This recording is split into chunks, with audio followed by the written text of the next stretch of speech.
Alright, here in the garage. Figured I started getting this done. I was like, well, let me make a video. Normally what happens is I don't feel like getting out all the camera stuff, but I'm replacing the CV axles on here and the ball joints. You can see this CV axle is done, toast. Been toast for a while, I just haven't gotten to it. This thing just floats around. This other side isn't as bad, but it's still bad. Like, it just kind of moves as it wants. This is the bad one. That one's still bad, but this is the worst. So, I figured I'd show y'all what I did. I already got the ball joints replaced on this side, but I'd show y'all how to do some ball joints on this, because there is one video out there, but he does only the top A-arm here, which is super easy. I mean, you can put your stuff on there. I'll show you on the one I'm doing now. The hard one is actually the spindle. I did this one. I figured I'm going to put one of the ones I did, but show you how I got it done. Because all this other contraption is in the way. I guess if you wanted to spend an extra $30, you could probably find the one you want to get done on that. But figured I'd show y'all what I'm doing. All right, so first up is to get this A-arm out. It's the one we're going to push the new ball joint in. There really isn't enough room for you to get everything in here to push it on and get it on properly. So I'm going to take it out. This is, I think, a 17 millimeter nut. And then, what is this? A 14 millimeter bolt head. There's two of them. There's this one and this one. It's kind of tight in there because of the bushings and the teeth and the slide. But, yeah, you just loosen these up and you pull it on out. It does take a little bit of work to get them to come out, but it comes on out. Yeah, so I just use a, hammer. If you got two hands, you can just hammer these out. I wouldn't use a metal hammer, but they come right on out. As you can see, they're starting to move, especially that one. So, got this on here. This is how I have it set up. I don't have the special ATV tool. I just have like the regular car kit. It works on all these cars and trucks. But yeah, that's how have it set up. That's the new ball joint. I'm getting pressed in. It's just a deep well socket. Got to make sure the socket's long enough so that the threaded portion of the ball joint doesn't get damaged. This one's definitely deep enough. And then we'll make sure you line this up. You can kind of see how it's lined up in the center so that it comes in centered here. This is a little bit smaller than the actual ball joint head, so when it gets close, you do have to switch over to the larger holder that you got to put on this side between that and here. But right now, I'm just getting this started. You should start it with just by hand. You can turn this in you can see how I'm turning it. You can turn this in at least one full turn prior to getting it, having to use the wrench on here. But I like doing that just because I can feel if it's binding and it's not going in straight. But this seems to be going in straight. As you can see, it's turning. So I'm going to go ahead and tighten this up. I'll bring you back when I have it swapped over, put in the ring here so that I can get this thing seated all the way. I almost forgot to bring y'all back. So this is how I have it set up right now. Let's see here.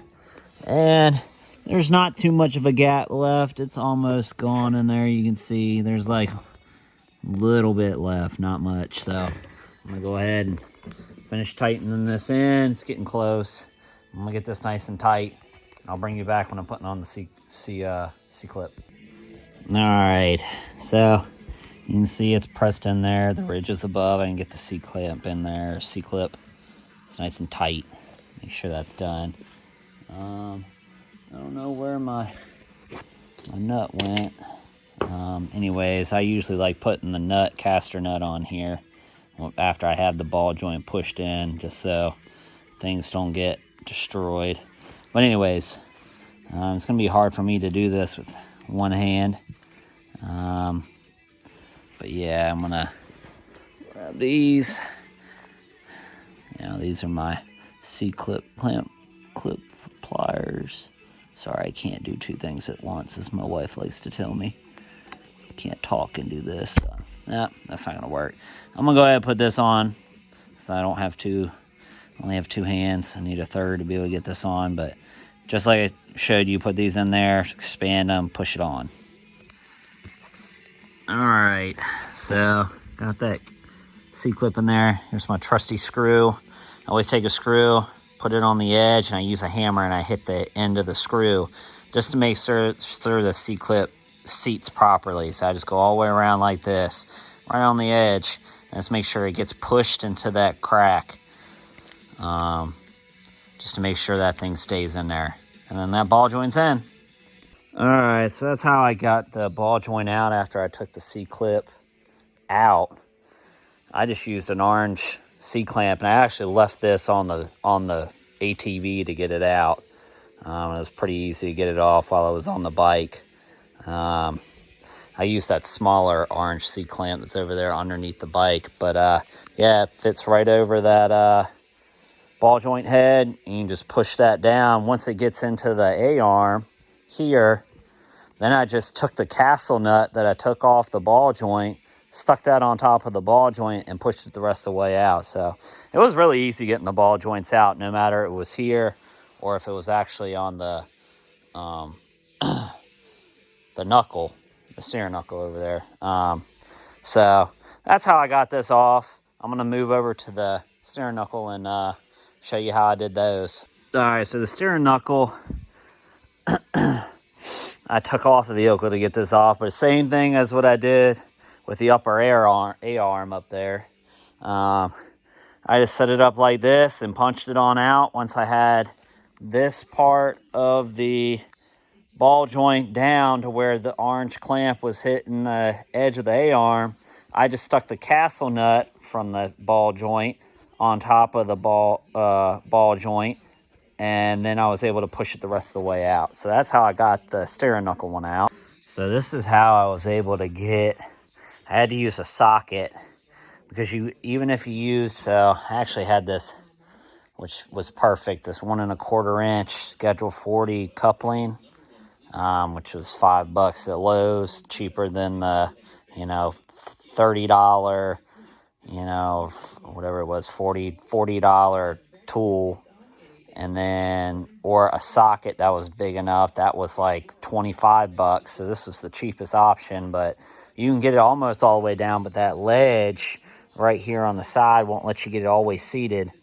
So if you just use a deep wall socket like this is how I was able to get it all the way in. Now, when it gets down close to this end, you got to do the same thing. You got to have a spacer here. You can't use the car one because it's too large, because it won't slide past that. So I actually just used an old pair of channel locks, and I made the gap on the channel locks just big enough on this side for the ball joint to slide through it, but then I was able to compress it without hitting the ball joint. That's how I was able to get this one ball joint pushed onto the steering knuckles. They were definitely, this was the hardest part, was actually getting the ball joint into the steering knuckle. I mean, the top A-arm and also, install and removal was super easy, as I showed earlier. But this one, getting it out was easy. But trying to install it with this small gap on this side was pretty hard. You either need one that's like half this length. I guess you could try to cut this thing, but it's hard. Or I just used some old channel locks, put it between this top piece and here. And then you can push it through. Just something thin that you can put in here. Either way will work. You just need something thin so that this ball joint can push through this hole. It will come through and come out, but you got to beat the gray piece off once the ball joint gets in there. So that's how I got them out. All right, this is how I got the ball joint disconnected from the steering knuckle earlier. I just slide this thing under there. It's one of the tools I have. This is a lifesaver. It slides right in there, pops that sucker loose. You easy on the top side because it doesn't matter. It didn't seem to hit that back part of the A-arm right there. But down here, it was hard. You can kind of see where part of my coating is coming off, because even when I had this thing all the way in, it got to almost to where it was knocking the A-arm right there before it, and then I had to rock it back and forth to get it to dislodge. That's how I got the steering knuckle out. And then the CV joints, or axles, whatever you want to say. These things, yeah, this one's bad too. You can kind of see this bad. Yeah, they were bad. The only good one is this one right here, because it's the only one where the boot didn't break. Mine were so bad because these are just press fit in here. Like, they're just tight, so you just got to yank it out. I have put a flat-bladed screwdriver between them and tried to pry it out with a crowbar, and knocked it out, but comes right on out. But yeah, these things are toast.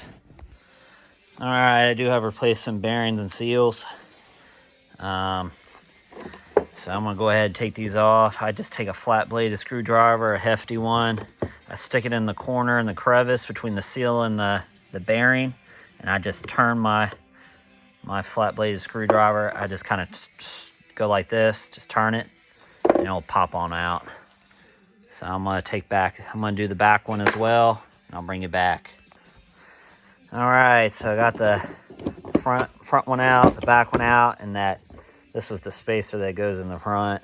That's out too. So next we'll be doing the bearings. Now, I would just use my press them in, press them out, be easier, but I'm trying to do this without using a whole lot of tools. Use your same flat-bladed screwdriver, and you can see in these, there's an inner bearing, an outer bearing, and then there's a spacer in the middle. It's that middle rung, you can kind of see it. There's 3 of them. I take this flat-bladed screwdriver and I place it right there on that outer race, and I just try to hit it at an angle to make it bite to get it to start moving. Now, you're not going to be able to just punch it out in one spot. You're going to have to take your time and go all the way around, centimeter at a time, just to get it to punch out. You're going to have to do that to that side and to this side. Takes a little longer doing it like this. But yeah, that's how you got to do it. You got to do it a little bit at a time, or you'll start to gouge out your knuckle right here where these bearings sit. All right, so the flat-bladed screwdriver, got it somewhat separated. Then I used my brass punch. This thing's really using this for years to punch out bearings. So I have it pretty separated right now. That spacer's floating around in there. You can kind of see it now. It's a spacer. So you just want to keep using your hammer, use the brass punch, and then just move that spacer to the side. You can kind of see it when I'm moving around. You're just going to hit it on all sides. I've almost got it separated out. You can see the bearing's almost out. So I'm going to go ahead and punch this one out with the hammer, but I will not be using the hammer method with the remainder of them. I'm going to be using my press and my slide. And I'm going to get those suckers out as quickly as possible. So I'll bring it back once I have both the bearings out. All right, there's the spacer. There's the bearing. Now it's cleaned up, ready to push the other one out. You can see it. This one's going to be really easy. I'm just going to put a piece of metal between it and just push it out. So both race bearings are out. You see I took and cleaned them up, just wiped them off. So everything's clean right now. So I'm going to go ahead and press in the new ones. And I'll get that wrapped up. Don't forget to clean off your spacer and have that in between. That's important. So I'll bring you back. I'm not going to show you how to press them in. I assume you can get them pressed in. I mean, you can just use a 2x4 to get them pushed in and then use your brass. but I'll bring it back once I have it done. All right, well, these things are supposed to come with this thing all pre-grease. You can kind of see the grease in there. I'm just taking some heavy-duty grease and just punching it in the back. You know, most of the time you're supposed to do it in your hand and really pack them. But I'm just throwing some grease in there. Just keep the dust out. You know, if stuff does get in past the seal, water, whatever it is, hopefully this grease will just keep out the stuff from getting in there. I did punch this other one in with the brass punch, you know, just kind of like we did coming out. I just take it, I fit it in there by hand, I get it nice and level. I use a 2x4 first to get it in there nice and flush, and then I use the brass punch to punch it in the rest of the way. Make sure you put your spacer in before you start hitting in the bearing, or else you're going to destroy your new bearing. Put this in first. I'm going to go ahead and finish putting grease in this and then put the next one in. All right, there it is. She's put back together, all brand new. She's ready to go back on the Big Bear. One thing, I always find it irritating trying to get these seals aren't bad, the outside ones that are flush. But trying to get the ones with the raised lip, I always try to find something to make it so I can push it in without destroying it. And this is an old axle nut for 73 to 87 Chevy truck. Anyways, that's what I used. It fits perfect over and was able to punch it in flat. So anyways, this one's ready to go. I'm gonna go ahead and put this on. I was about to put this new CV axle in, but this is your time if you want to put in new gear oil or do anything like that. I would do that now. So I'm just gonna pour some new gear lube oil in here. It actually tells you the type you have to use right there. SE80. Use Hypoid gear oil. So I'm gonna stick some in there and put the old nut back on there, and then I'm gonna shove that CV axle in there. All right, here's the new CV axle. Oh, I left my tip hammer. All right, so this just slides right in here. This is how I install this. I slide it in as hard as I can, you know, just like hand tight. Try to get it in there and try to get it to match up with the teeth. You know, you want to make sure, there it goes. You see it move in. Just moved in like a 1/4 inch, half an inch, just to make sure you're with the teeth. And then I raised up the rear so I can see if it's catching or not when I turn the wheels. So what I'll do is I'll hold it here and I'll just spin the back tire and see if the CV axle moves. I can't do it with just one hand, but you can see it's moving. See, I'm turning this. So it means the teeth are right. So that means then I take my dead hammer, there it is, that orange one, that nasty one, and I just hit the end of the CV axle, trying to keep this as straight as possible because you don't want it crooked or anything, and you just pop it right in. That's how I do it. So, used my orange dead hammer, kept this straight up, and you can see it's completely seated. The key when you're putting these in is to make sure the teeth are lined up in the gearbox. And the only way I can figure to do that is to slide this in by hand, get it in super tight, and then turn it. And make sure before you knock it in, you can turn the tires and turn in the gearbox. And then I just pop it in with the dead hammer right there. So both CV axles are in. I gotta work on, I already got the one knuckle that I showed y'all. This one's ready to be installed. So I'm gonna go ahead and work on the other one, get this one straight, and then we'll be back in order. I'll show you how to install that. So I'm just gonna show you all this. You can kind of see that grease is it's thin, it's black. So you can kind of see what's in there. You can tell this set of bearings had water get in it. That grease should not be that thin. You can kind of see here how thin it is. See how thin that is? So it definitely had water get in there. The last set I pulled out weren't that bad. Like, I didn't need to replace those. This is the reason this pair needs to be replaced. All right, don't mind this. I'm not going to be able to finish up. I got to get out of here. But knuckles in. I always keep the shock out the way when I'm tying everything up. But I just put everything in loose. Spindle comes in, make sure your adapter stays in, because sometimes, your spacer sometimes pushes out. But everything ties back in pretty nice. Everything looks great. I just have everything kind of loose on here right now. I'm going to go ahead and put the other side in. All right, here's the other side. You don't have to do this. Some people tell you don't do it, but I just put a little grease on these splines. Doesn't have to be a lot, just like a thin coat. I go all the way around, catch all the splines. Now you gotta be careful when you do this. You gotta make sure dirt doesn't get on it, like rocks and, stuff. But I like just putting a thin coat, not a lot. Just enough to coat it, keeps it lubricated, keeps it from seizing up, shouldn't seize up, but that's what I do.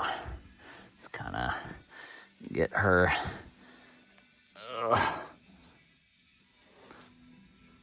Let me see if this thing will go ahead and turn around. Give me 1 second. Come on now, girl. Yeah, I think I got everything. There's the back side. Missed one little spot right there. Go ahead, put a little bit more on there, just to make things a little bit easier to get together. All right. Let me see. So I'm not going to be able to do this one-handed, but essentially I slide the CV axle on first. I put the bottom one in, and I secure it with one of my castle nuts.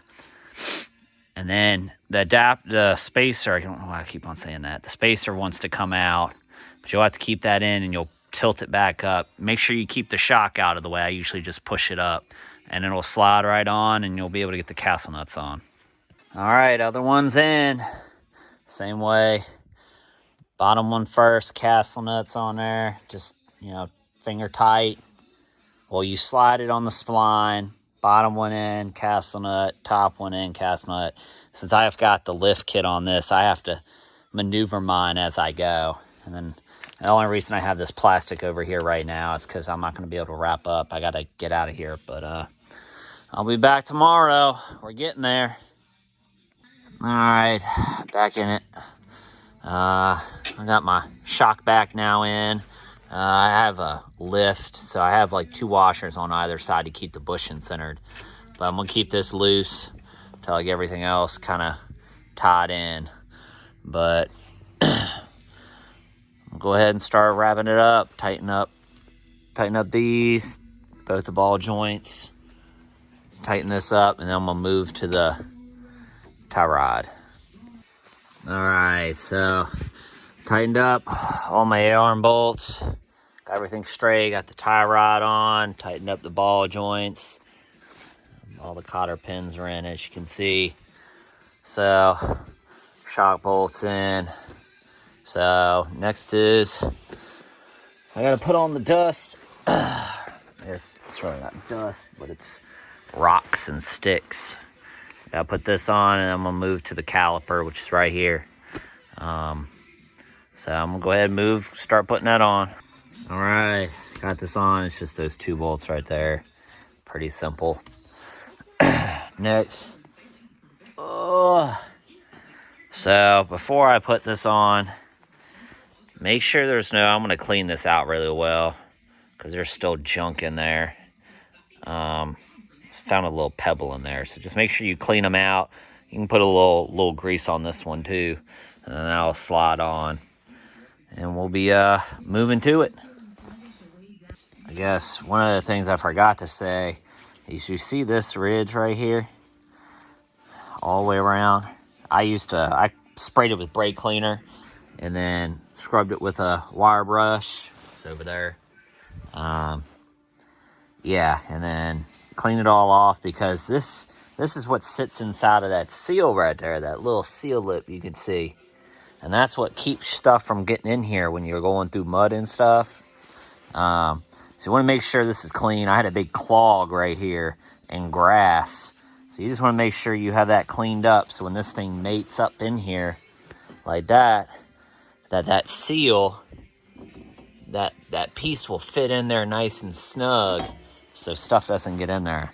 So I'm gonna go ahead and put a little grease in here, just a smidge, because I already greased up that. You can see it. It's just gonna be a little bit, and I'm gonna slide this on and get to work. All right, so put the hub on there.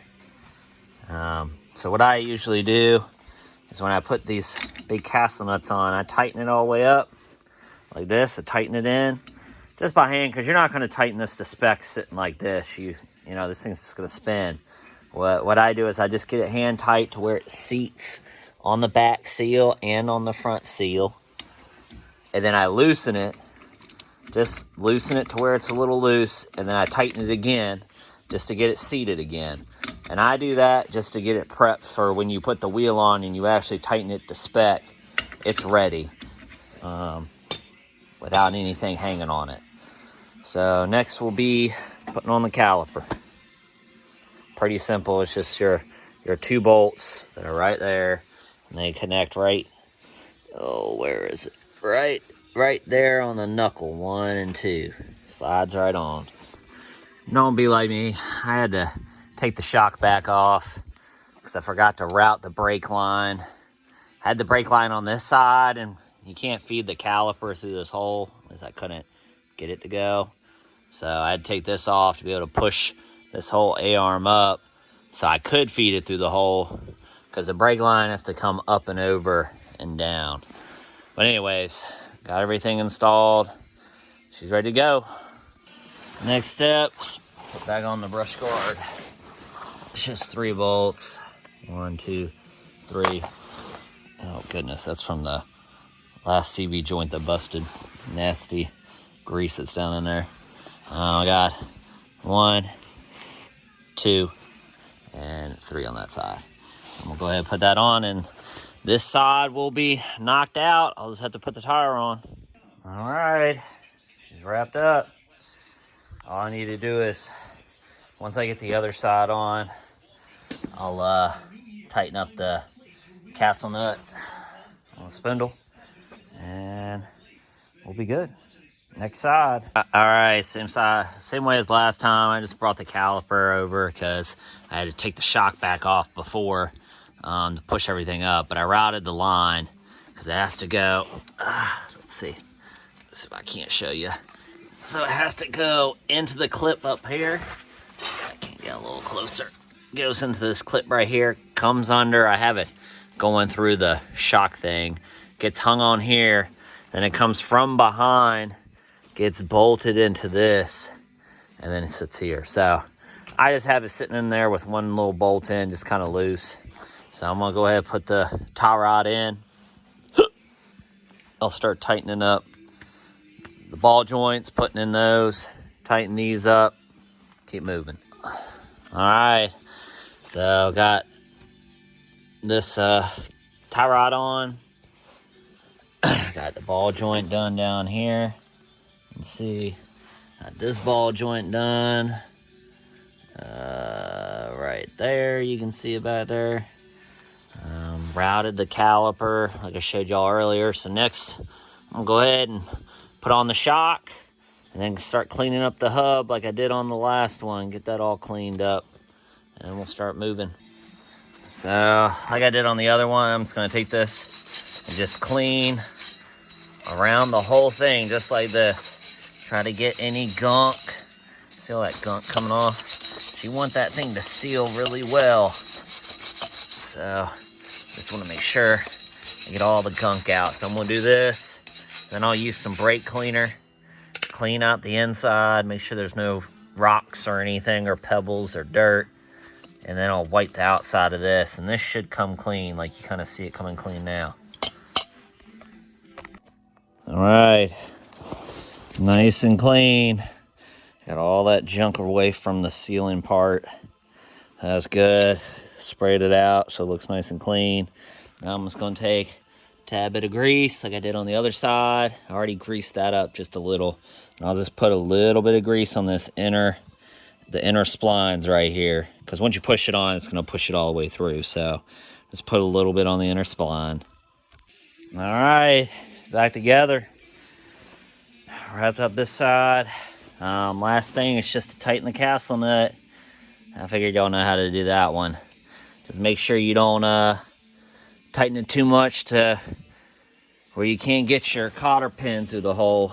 If you do, you have to undo it all the way and then redo it. So I'm gonna tighten her up, bring it back when she's done. And she sounds good. Look how mean this thing looks. Look at that clearance. Alright, another project done. Got the caps on. You can see here. Got the caps on. Started her. She sounds good. See y'all next time.